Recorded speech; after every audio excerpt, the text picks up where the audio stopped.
Хобби– это то, что заставляет нас чувствовать радость и наслаждение. Но почему тогда в самые яркие моменты занятия делом, что мне нравится, я не чувствую радости, а наоборот, грусть или даже разочарование? Почему с каждым разом, думая о хобби, я чувствую усталость и просто нежелание этим заниматься? Хотя раньше все было по-другому. У меня было несколько разных хобби. Ведение YouTube-канала, катание на велосипеде каждый день и фотография. С катанием на велосипеде все просто. Своего рода терапия. Мне нравится выбираться из своих четырех стен и расслаблять голову под нежный ветер и музыку из своего плейлиста.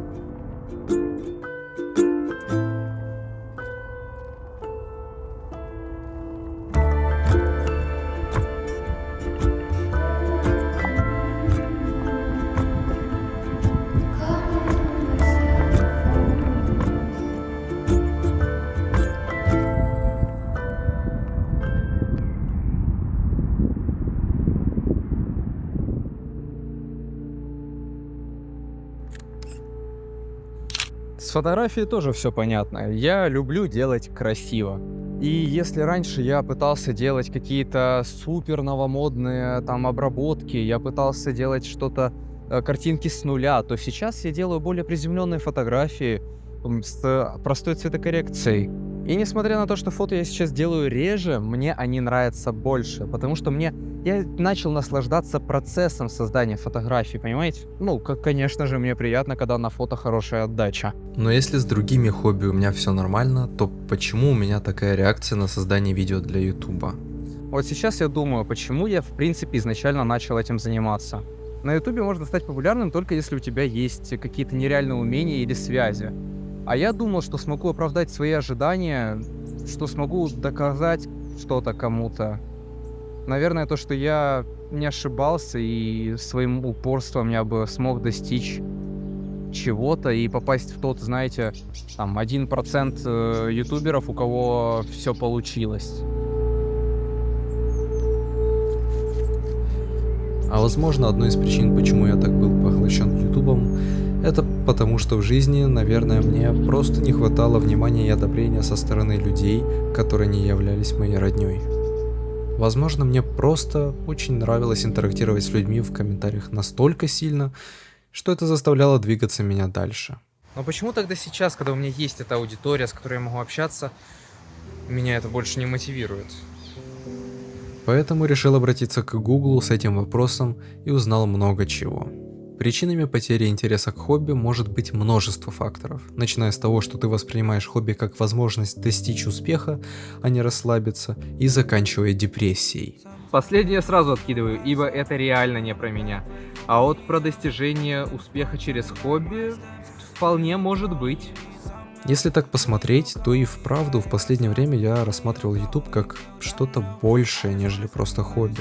Когда YouTube без причины душил видео, накидывая 18+, или еще что-нибудь, то, конечно, мотивация делать и выгружать какой-либо контент пропадала. В погоне за мечтой я перестал делать то, что мне нравилось делать раньше, ради того, чтобы делать то, что смотрят.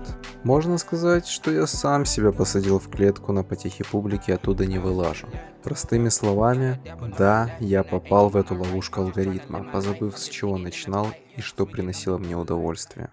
Сейчас только от мысли о монтаже видео на основной канал меня начинает трясти. Поэтому я и создал этот канал, чтобы просто попробовать делать контент, который для меня будет новым и интересным. Также я могу быть к себе очень строгим. Если видео какое-то для меня прямо вот важное, то я могу париться над ним месяцами или даже год.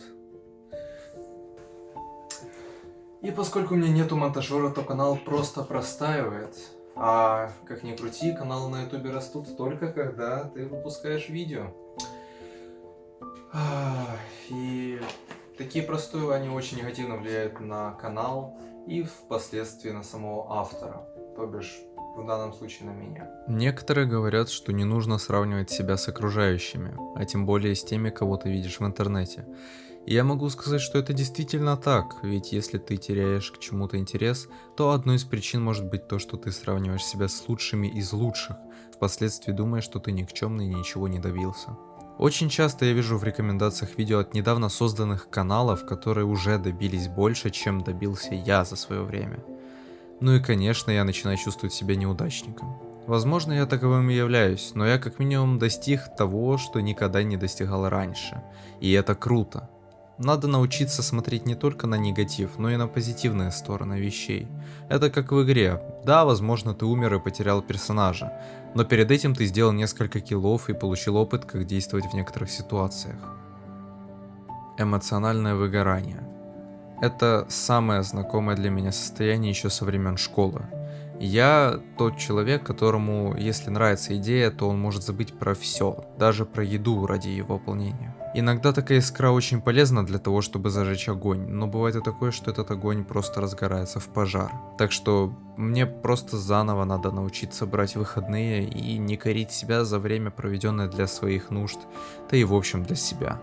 Когда у меня не было канала, мне просто было нечем занять свое свободное время, ибо на тот момент у меня из хобби была только фотография, в которой, буду честен, я не прям чтобы преуспел. Поэтому мне нужно было дело, которому я мог бы посвятить себя и которое хоть и с маленьким шансом, но могло принести какую-нибудь копеечку. Я не жалею создания канала, поскольку он мне дал то оборудование, которое у меня сейчас есть. Он мне дал навык интересно разговаривать с людьми. Но все же хочется отдохнуть и получить что-то новое, что-то интересное, что, возможно, поможет мне расслабляться. Так что